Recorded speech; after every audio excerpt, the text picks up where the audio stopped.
नमस्कार, मी शीतल. रंगकर्मी सुहास कामत यांच्या आस क्रिएशनतर्फे आपलं मनपूर्वक स्वागत. रसिक हो, आता ज्या भक्तांकडून आपण विनोदी किस्से ऐकणार आहात त्या किस्स्यांबाबतची कमेंट कृपया कमेंट बॉक्समध्ये नोंदवा. नमस्कार, माझं नाव करण धनगर. हास्यनारायण आणि आपल्या चरणी मी माझा विनोदी किस्सा इथे सादर करतोय. मित्रांनो, मी ट्रेनने एकदा सफर करत होतो आणि माझ्यासमोरच ना एक नवीन लग्न झालेलं जोडपं बसलं होतं आणि माझ्या शेजारी एक म्हातारे आजोबा होते. तर ती बायको त्यांना कशी म्हणते की अहो माझं ना डोकं दुखतंय. तर नवरा प्रेमाने तिच्या डोक्यावरून हात फिरवतो, तिच्या डोक्याचा चुंबन घेतो आणि तिला विचारतो आता कसं वाटतंय. बायको म्हणते आता बरं वाटतंय. थोडा वेळ जातो, बायको पुन्हा म्हणते की अहो माझी ना मान दुखते. नवरा पुन्हा तिच्या मानेचा चुंबन घेतो आणि तिला विचारतो आता कसं वाटतंय. बायको म्हणते हो आता बरं वाटतंय. अजून थोडा वेळ जातो, त्यानंतर बायको त्यांना सांगते की अहो माझा ना हात दुखतोय. नवरा म्हणतो ठीक आहे. तिचा हात प्रेमाने हातात घेतो आणि तिच्या हाताचा चुंबन घेतो आणि तिला म्हणतो आता कसं वाटतं. थोडा वेळ जातो, ती म्हणते हां आता बरं वाटतंय. असं करत करत ते आजोबा त्यांना एक प्रश्न विचारतात, अहो तुमच्या चुंबनात ना फारच ताकद आहे, तुम्ही मूळ व्याधीचा इलाज करता का हो. नमस्कार, मी सौ मीना उदय पार्टे, हास्यनारायण आणि आपणा सर्वांच्या चरणी विनोदी किस्सा सादर करत आहे. हा विनोदी किस्सा मी मालवणीत सांगणार आहे. आमच्या शेजारी परबांचो बंडो रवा, एकदम इरसाल कार्टा, हजर जबाबी, काय विचारू नका. एकदा काय झाला, वर्गात सगळी मुलं गडबड करी होती. सरांनी सांगितल्यानी की जो कोण हैसर टाइमपास करूक येता ते न उभ्या रवाचा. बरोच वेळ झालो, कोण उभ्या रवाक तयार नाही. थोड्या वेळान बंडोच उभो रावलो. सरांनी विचारल्यानी काय रे तू हे टाइमपास करूक येतस. तो म्हणाला नाही सर, किती वेळ झालो तुम्हीच उभे असाच एकटे, म्हणून मी येयलाय उभो रवाक. असाच एकदा काय झाला, एका चेडवाक त्यांना प्रपोज केल्यान. आता प्रपोज मारल्यानो आजकाल म्हणतात तसा. तर ते चेडवान एका रिफ्यूज केल्यान. खुन्नस काडूच्यासाठी यांना काय करूचा, एक ऑटो रिक्षा घेतल्यान आणि अख्ख्या कॉलनीत चक्रो मारी. त्या पोरग्या एका हात दाखवी रिक्षा थांबवच्यासाठी आणि होत एका नकार देऊन चालू पडा. एकदा गेलो डॉक्टरांकडे. डॉक्टरांनी काय केल्यानी पोटात दुखता म्हणालो, खूप पोटात दुखता. डॉक्टरांनी खूप तपासल्यानी 2 दिवसाचं औषध दिल्यानी. 2 दिवसांनी परत गेलो, डॉक्टर पोटात दुखता, माझा काय बरा होणार नाही. डॉक्टरांनी परत तपासल्यानी डॉक्टर म्हणाले अपेंडिक्स वाढला, ऑपरेशन करूचा लागतला. डॉक्टरांनी ऑपरेशन केल्यानी तर याचा काय पोटात दुखणं कमी होईना. हो परत गेलो धावत धावत डॉक्टरांकडे.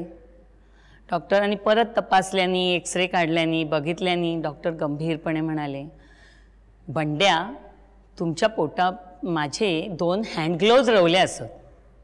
म्हणालो मगे आता काय.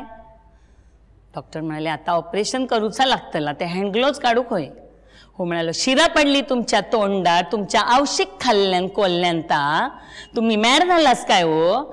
त्या 20 रुपयाच्या ग्लोव्जसाठी तुम्ही माझं परत ऑपरेशन करतलास. हे घेवा 20 रुपये आणि ते कुडाळच्या बाजारातून 2 ग्लोव्ज घेऊन येवा आणि माका जाऊन द्या आता. म्हणून तो निघान गेलो. नमस्कार, माझं नाव नारायण पुरुषोत्तम नारिंगरेकर. हास्यनारायण आणि आपल्या सर्वांच्या चरणी मी आज एक किस्सा सादर करणार आहे. माझ्या मुलीच्याच बाबतीत घडलेला. मी काय घडलं, माझा मुलगा बँकेत लागला, ऑफिसर झाला. आम्ही असं ठरवलं की एक पार्टी करावी. त्याच्यासाठी मी मुलीला म्हटलं की हे बघ तू, मी, मुलगा आणि बायको आपण टॅक्सीने एखाद्या चांगल्या हॉटेलमध्ये जायचं, कुणालाही सांगायचं नाही. तर मुलगी म्हणते कशी, टॅक्सीवाल्याला पण सांगायचं नाही काय. नमस्कार, मी संध्या पाटोळे. आज हास्यनारायण आणि आपल्यासमोर मी एक किस्सा सादर करते.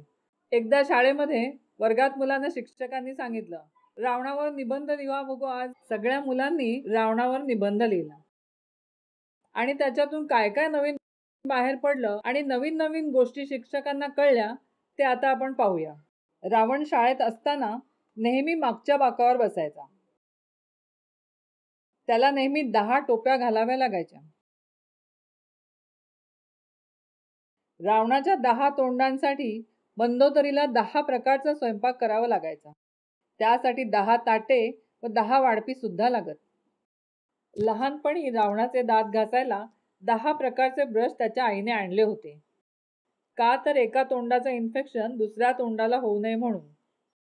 कुठल्याही साध्या म्युझिक सिस्टमवर गाणं लावलं तरी ते अगदी डॉल्बी सराउंड सारखं ऐकायला यायचं. रावण कधी सलूनमध्ये गेला ना तर त्या न्हाव्याला सगळा दिवस कमीच पडायचा बरं. मंदोदरी कपाळावर 10 कुंकवाचे ठिपके लावत होती.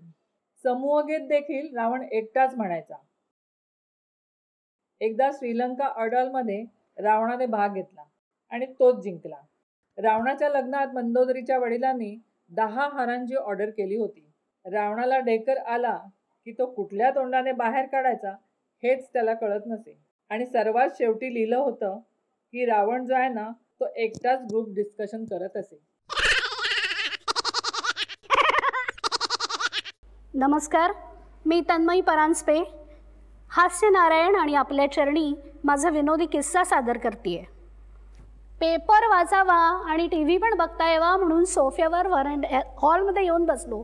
बघतो तर काय, टी व्हीवर जय मल्हार चालू होतं. बाजूलाच आमची म्हाळसा पण बसलेली होती.